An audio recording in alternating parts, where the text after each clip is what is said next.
Jaya TV நேயர்களுக்கு நமஸ்காரம். அர்த்தமுள்ள ஆன்மீகம் பகுதியில் உங்கள் அனைவரையும் சந்திப்பதில் மிக்க மகிழ்ச்சி. குலதெய்வம் அறியாதவர்கள் அதனை எப்படி கண்டுபிடிக்க வேண்டும் அப்படிங்கிறத நம்ம இப்போ பார்க்க போகிறோம். சார், குலதெய்வ வழிபாடு என்கிறதே எங்கள் குடும்பத்தில் இல்லை, எங்கள் மாமனாருக்கே தெரியல, எங்கள் அப்பாவுக்கு தெரியல, அவங்கள கேட்டு பார்த்துட்டேன், நான் இப்போது குலதெய்வ வழிபாடு பண்ணணும்னு நினைக்கிறேன், ஆனால் எதுன்னு எனக்கு தெரியாதால ரொம்ப கஷ்டமாக இருக்குது, நான் என்ன சார் பண்ணுறது அப்படின்னு சொன்னால் எளிமையான வழிமுறை என்பது இருக்கிறது. நீங்கள் எப்போ குலதெய்வ வழிபாடு பண்ணணும்னு பிரார்த்தனையை பண்ண ஆரம்பிச்சிட்டேளோ ஆட்டோமேட்டிக்காக உங்கள் கண்ணு முன்னாடி வந்து சுவாமி நிற்பார். நீங்கள் கவலையே பட வேண்டாம். குலதெய்வ தோஷம் என்பது உங்களுக்கு இருக்கிறது, குலதெய்வத்தினுடைய அருள் உங்களுக்கு இல்லை, அதனால்தான் உங்கள் குடும்பம் கஷ்டப்படுதுன்னு சொன்னால் நிச்சயமாக அதனால் கிடையாது. நம்முடைய கர்மாங்கிறது ஒரு பக்கம் இருக்கும், அதனால தான் கஷ்டப்பட்டுருப்போம். அதிலிருந்து விடுபடுவதற்காகத்தான் நாம் செய்த அந்த ஊழ்வினை பயன் அப்படின்னு இருக்கு இல்லையா, அந்த ஊழ்வினை பயனிலிருந்து நாம் விடுபட வேண்டும். அந்த முன்ஜென்ம கர்மாவினால் நம்ம கஷ்டப்பட்டு இருக்கும் பொழுது அதிலிருந்து நம்மை பாதுகாப்பதற்கான ஒரு வழிமுறை தான் குலதெய்வ வழிபாடை தவிர குலதெய்வத்தினுடைய சாபம் இருக்குது அப்படின்னு சொல்லிடலாம் நம்ம பயப்பட வேண்டிய அவசியமே இல்லை.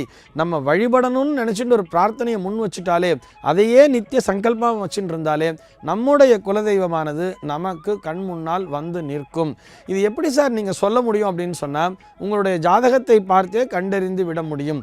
உங்களுடைய ஜாதகத்திலே 9ஆம் பாவம், லக்னபாவம் மற்றும் 5ஆம் பாவம் சொல்லுவோம். லக்னபாவம், 5ஆம் பாவம் மற்றும் 9ஆம் பாவத்தினுடைய தொடர்புகளை கொண்டு உங்களுக்கு இதுதான் குலதெய்வமாக இருக்கும்.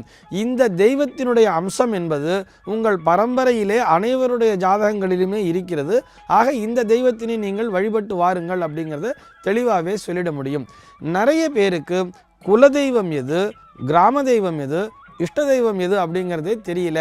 இது எல்லாத்தையும் போட்டு கன்ஃபியூஸ் பண்ணிக்கிறா. குல தெய்வம் என்பது அந்த குலத்திற்கே, அந்த பரம்பரைக்கே உரிய ஒரு தெய்வமாக இருக்கும். அதே நேரத்திலே கிராம தேவதை என்பது நாம் வசித்த பகுதியிலே நம்முடைய குடும்பத்தினரால் பராமரிக்கப்பட்டு வந்த ஒரு ஆலயமாக இருக்கும். இதனையும் நம்ம நல்லா புரிஞ்சுக்கணும். குலதெய்வம் அப்படிங்கிறது ஒரு புராணோக்தமான ஒரு ஸ்தலமாகத்தான் இருக்கும்.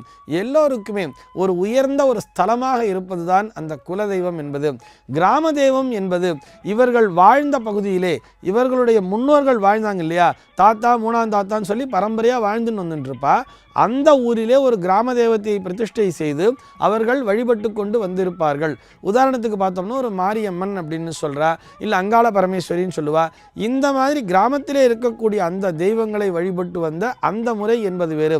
அதைத்தான் நாம் குலதெய்வம் என்று கருதவே முடியாது. குலதெய்வம்ங்கிறது எப்படி இருக்குமா தெரியும்? ஒன்று அந்த புராணோக்தமான ஸ்தலம்னு சொல்கிறோம் இல்லையா, திருப்பதி திருமலையாக இருக்கலாம், பழனி அப்படிங்கிறது இருக்கலாம், திருச்செந்தூராக இருக்கலாம். இந்த மாதிரி ஒரு உயர்ந்த ஸ்தலமாகத்தான் குலதெய்வம் என்பது எல்லோருக்குமே இருக்கும். ஒரு சில பேர் சொல்லுவா எங்களுக்கு தர்மசாஸ்தா தான் குலதெய்வம் அப்படின்னு சொல்லுவா. சாஸ்தாவாக கூட இருக்கலாம். அதே நேரத்திலே சாஸ்தாவினை குலதெய்வமாக கொண்டவர்கள் கூட அவர்களுடைய குடும்பத்திலே கிராம தெய்வம் என்று ஒரு காவு, அதாவது ஒரு பகவதி அம்மன் அப்படிங்கிறதையும் வச்சுருப்பா தனியா. இந்த மாதிரி கிராம தெய்வம் என்பது வேறு, குலதெய்வம் என்பது வேறு. இந்த குலதெய்வத்தினை உங்களுடைய ஜாதக பலத்தினை கொண்டே தெரிந்து கொள்ள முடியும். சார், இப்படி யோசிப்போமே, வரலாறு பூர்வமாக யோசித்தோம்னா, ஹிஸ்டரியாக பார்த்தோம்னா மேக்சிமமாக எல்லா கோயிலுக்குமே ஒரு 1000 அல்லது 1500 வருஷம் தான் ஹிஸ்ட்ரிங்கிறத இருக்கும். அப்போ அதுக்கு முன்னாடி நம்முடைய குலம் என்பது இல்லையா? யோசிச்சு பாருங்க. அதுக்கு முன்னர் இருந்தே நம்முடைய அந்த குலம் என்பது இருந்து கொண்டிருக்கும். இந்த குலத்திலே தொடர்ச்சியாக ஒரு தெய்வ மூர்த்தத்தை வழிபட்டு கொண்டு வந்திருப்பார்கள். பெருமாளை வழிபடுபவர்கள் அப்படின்னு வச்சுண்டா பெரும்பாலும் பார்த்தோம்னா திருமலை திருப்பதியை குலதெய்வமாக வைத்திருந்தார்கள். அங்கே போக முடியல அப்படிங்கிற பட்சத்தில் இந்த சதர்ன் சைடில் இருக்கிறவாலாம் என்ன பண்ணான்னா உப்பிலியப்பன் கோவில் அப்படிங்கிறத குலதெய்வமாக வச்சுண்டா. இன்னும் ஒரு சில பேர் வந்து திருவந்திபுரம் தேவநாத பெருமாளையும் வச்சுண்டா. இது எல்லாமே திருமலை திருப்பதியினுடைய அம்சம் அப்படிங்கிறதுனால அவ்வாறு வச்சுருப்பா. அதே மாதிரி தான் ஒரு சில பேர் பார்த்தோம்னா சுப்பிரமணிய சுவாமி தான் எங்களுடைய குலதெய்வம் அப்படின்னு வச்சுருப்பா.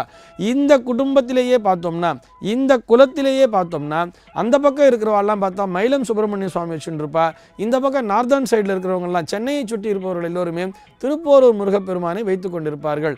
ஆக குலதெய்வத்தினுடைய அந்த இடம்தான் மாறுபடுகிறதே தவிர அதனுடைய அம்சம் என்பது மாறுபடவில்லை.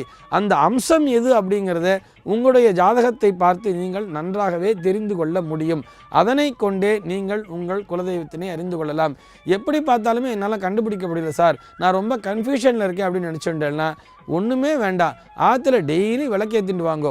உங்கள் இல்லத்திலே ஒரு நெய் விளக்கினை ஏற்றி வைத்து தினமும் காலையிலே எழுந்து அழகாக குலதெய்வத்தாயே நமஹா, மம குலதெய்வத்தாயே நமஹா அப்படின்னு சொல்லி வழிபட்டு கொண்டே வாருங்கள்.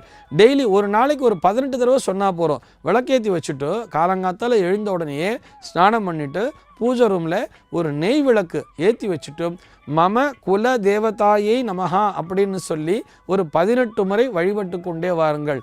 தொடர்ந்து 48 நாட்கள் இவ்வாறு செய்து வாருங்கள். அந்த ஒரு மண்டலம்னு சொல்கிறோம் இல்லையா, இந்த ஒரு மண்டலம் முடிவடைவதற்கு முன்னதாகவே அந்த 48வது நாளைக்குள்ளாகவே உங்களுடைய குலதெய்வமானது உங்கள் கண் முன்னால் வந்து நிற்கும்.